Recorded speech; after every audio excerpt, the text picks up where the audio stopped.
नमस्कार। जैसा कि आप जानते हैं कि हम हिंदी साहित्य के विविध स्वरूपों को समझने के लिए इस मंच के माध्यम से आप सबके समक्ष उपस्थित होते हैं।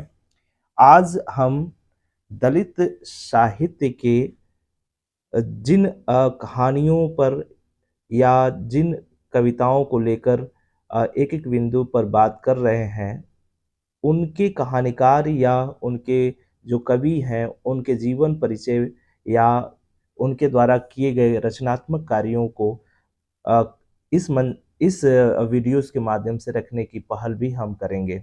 इस क्रम में पहले जो रचनाकार हैं, वो हैं ओम प्रकाश वाल्मीकि। आज हम ओम प्रकाश वाल्मीकि के रचना कार्य तथा उनके व्यक्तिगत जो आयाम हैं, जो व्यक्तिगत जीवन के जो अनछुए जो पहलू हैं, जिनको हम समझ नहीं पाते या समझने की कोशिश से नदारद रहते हैं, उन्हें हम देखेंगे तथा उनके जो संप्रति हैं, जो उन्होंने अपने जीवन में उपलब्धियाँ अर्जित की हैं, उनको हम यहाँ पर एक-एक करके जानने और समझने की कोशिश भी करेंगे। तो अ सबसे पहले हम यह देखें कि जो लेखक है उसका जो जीवन परिचय है वो क्या है? किस तरह से वो अपने कृतियों को कहीं न कहीं लेखन के समकक्ष ले आता है या लेखन में समृद्ध बनाता है। उसको जानने से पहले हम यह देख लें कि जो ओम प्रकाश वाल्मीकि हैं उनका जन्म कब हुआ? तो ओम प्रकाश वाल्मीकि का जो जन्म है वो 30 जून 1950 को बरला जिला मुज़फ़्फ़रनगर उत्तर प्रदेश में हुआ था तथा इनकी मृत्यु 17 नवंबर 2013 को हो गई थी। शिक्षा में यदि बात करें तो उन्होंने एमए की शिक्षा प्राप्त की थी और वो भी हिंदी साहित्य के माध्यम से। वर्त जो ओम प्रकाश वाल्मीकि हैं वो वर्तमान दलित साहित्य के प्रतिनिधि रचनाकार हैं। प्रतिनिधि रचनाकार के रूप में उन्हें कहीं न कहीं स्थान दिया जाता है। ओम प्रकाश वाल्मीकि की जो रचनाएँ हैं वो दलित जीवन की संवेदनशीलता और अनुभवों की कहानियाँ हैं, जो एक ऐसे यथार्थ से साक्षात्कार कराती हैं, जहाँ हज़ारों सालों की पीड़ा अंधेरे कोने में दुबकी हुई पड़ी दिखाई पड़ती हैं। ओम प्रकाश वाल्मीकि की जो रचनाएँ हैं, उनमें दलितों के जीवन संघर्ष और उनकी बेचैनियों के जीवंत दस्तावेज़ दिखाई पड़ते हैं। दलित जीवन की व्यथा, छटपटाहट, सरोकार इत्यादि की स्थिति उनकी रचनाओं में साफ-साफ दिखाई पड़ती है।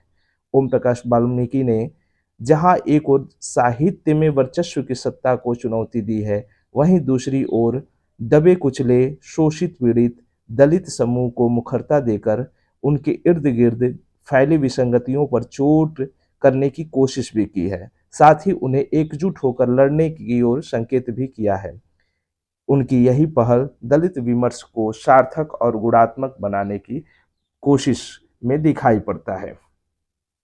यदि हम ओम प्रकाश वाल्मीकि की कृतियों पर बात करें तो उन्होंने कुछ कविता संग्रह लिखे हैं, जिनमें सदियों का संताप जिसका प्रकाशन 1989 में हुआ था। इसके बाद बस बहुत हो चुका 1997 में, अब और नहीं, शब्द झूठ नहीं बोलते।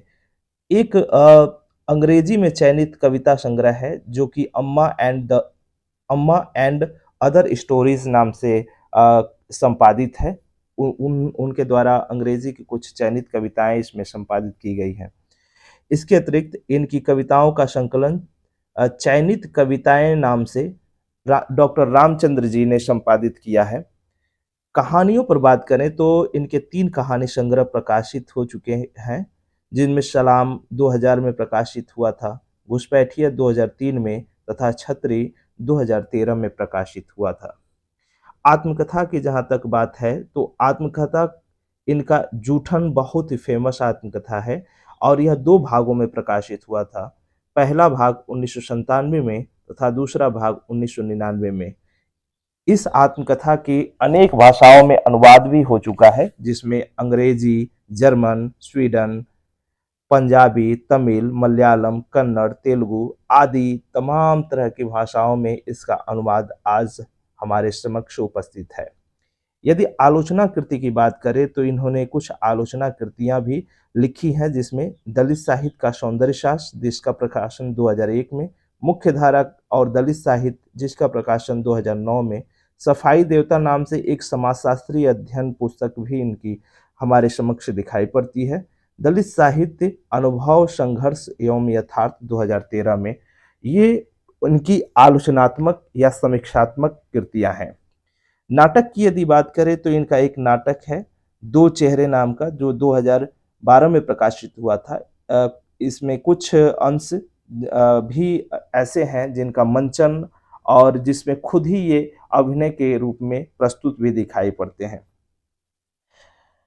अनुवाद की जहाँ तक बात करें तो इन्होंने कुछ रचनाओं का अनुवादन कार्य भी किया था, जैसे शायरन का शहर, ये अरुण काले की कविता संग्रह का मराठी से हिंदी में अनुवाद है। मैं हिंदू क्यों नहीं, ये कांचा एलैया के अंग्रेजी पुस्तक का हिंदी अनुवाद है। लोकनाथ यशवंत की मराठी कविताओं का हिंदी अनुवाद। तो कुछ इस तरह की कविता संग्रह या अन्य जो रचना विधाएं हैं उनका इन्होंने अनुवादन कार्य भी किया है। संपादन का भी कार्य इन्होंने, कुछ जो पत्रिकाएं हैं उनका संपादन कार्य भी इन्होंने किया है और इस दृष्टि से वो दिखाई पड़ते हैं जैसे दलित हस्तक्षेप, जो रमणिका गुप्ता की जो कहीं न कहीं जो पत्रिका है, उस पत्रिका में इन्होंने भी प्रकाशन किया था। प्रज्ञा साहित्य जो पत्रिका आती है उसका अतिथि संपादक ये थे। तीसरा पक्ष जो पत्रिका है उसके सलाहकार संपादक रहे। कुछ अन्य जो इनके माध्यम से कार्य किए गए उसमें जैसे 60 से अधिक नाटकों में अभिनय, मंचन एवं निर्देशन का कार्य, अनेक राष्ट्रीय अंतर्राष्ट्रीय सेमिनार में भागीदारी। 1993 नागपुर का जो अधिवेशन हुआ था जिसमें दलित साहित्य महोत्सव या दलित लेखक संघ की जो कार्यक्रम हुआ था उसकी अध्यक्षता ये किए थे। 28वें दर्श 28वें अस्मिता दर्श साहित्य सम्मेलन 2008 जो चंद्रपुर महाराष्ट्र में हुआ था उसकी अध्यक्षता किए थे, तथा भारतीय उच्च अध्ययन संस्थान राष्ट्रपति निवास शिमला सोसाइटी के सदस्य के रूप में इन्होंने कार्यभार भी संभाला था। इसके अतिरिक्त कुछ इन्होंने पुरस्कार भी प्राप्त किए थे और ऐसे पुरस्कार जो इन्हें कहीं ना कहीं एक बड़े लेखक के तौर पर या अग्रणीय लेखक के तौर पर स्थापित करता है, जिसमें 1993 में डॉक्टर अंबेडकर राष्ट्रीय पुरस्कार इन्हें प्राप्त हुआ था। 1995 में परिवेश सम्मान तथा जयश्री सम्मान 1996 में इनको प्राप्त हुआ था। इस क्रम में कथाक्रम सम्मान 2001 में इन्हें प्राप्त हुआ था। न्यू इंडियन बुक पुरस्कार 2004 में इनको प्राप्त हुआ था। 8वां विश्व हिंदी सम्मेलन 2007 जो न्यूयॉर्क अमेरिका में इनको सम्मानित किया गया था। इसके अतिरिक्त साहित्य भूषण पुरस्कार जो 2008-9 में इन्हें अलंकृत किया गया था। तो इस प्रकार से इनके बहुमुखी प्रतिभा या बहुमुखी जो व्यक्तित्व है और तथा कृतित्व है उसको प्रदर्शित करने की यहाँ कोशिश या यहाँ पहल दिखाई पड़ती है। तो कुल मिलाकर हम कह सकते हैं कि ओम प्रकाश वाल्मीकि न केवल एक व्यक्तिगत पहलुओं पर, व्यक्तिगत जीवन स्तर पर एक खास पहचान रखते हुए दिखाई पड़ते हैं, बल्कि उनकी जो रचनात्मक छवि है, जो रचनात्मक जो एक फैलाव है, उसको हम यहाँ बखूबी देख और समझ सकते हैं। तो आज के इस कक्षा में हम इतना ही अध्ययन करेंगे।